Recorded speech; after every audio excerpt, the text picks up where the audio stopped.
परवानगी नाकारली होती आम्ही, कारण याबाबत या अगोदर जिल्हाधिकारी साहेबांसोबत बैठक झालेली आहे. तरी सुद्धा शेतकऱ्यांनी हे पाऊल उचललं. त्यासाठी आम्ही त्यांना अशी परवानगी दिलेली नव्हती की आपण जलसमाधी करावी, पण ते ऐकले नाही आणि पुढे येऊन त्यांनी त्यांच्या आर्थिकतेमुळे इथे जलसमाधीचा निर्णय घेतला.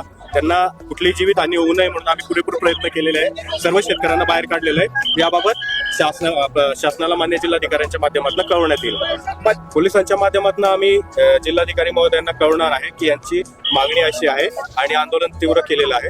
त्यानंतर मग जिल्हाधिकारी महोदय पुढील निर्णय घेतील. नाही, बरोबर आहे. आम्ही आमच्या परीने पूर्ण प्रयत्न करू शेतकऱ्यांना समजून सांगण्याचा आणि शेतकऱ्यांना त्यांच्या परावृत्त करण्याचा त्यांच्या आंदोलनापासून. परंतु ही बाब जी कायदेशीर प्रक्रियेची बाब आहे, याला जो वेळ लागतो तो वेळ लागणारच आहे. तरी शेतकऱ्यांनी सुद्धा या भावना समजून घ्यायच्या, प्रशासनाची बाजू समजून घ्यायला हवी की जो वेळ लागेल त्या वेळेनंतरच ज्या गोष्टी त्यांना पाहिजे त्या मिळणार आहे.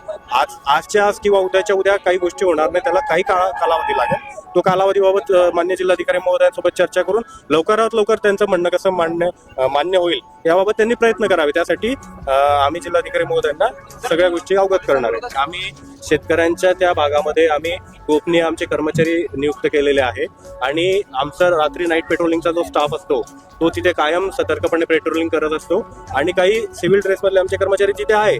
तर आम्ही त्याबाबत सतर्क आहोत आणि कारखान्यांकडनं, कारखानदारांकडनं किंवा कोणाकडनंही जे कोणी असे घटक आहे की जे शेतकऱ्यांना अटॅक करू शकतात अशी कुठली संभावना आम्ही ठेवलेली नाही. ते शेतकऱ्यांना बाहेर काढणं आमचं कर्तव्य आहे.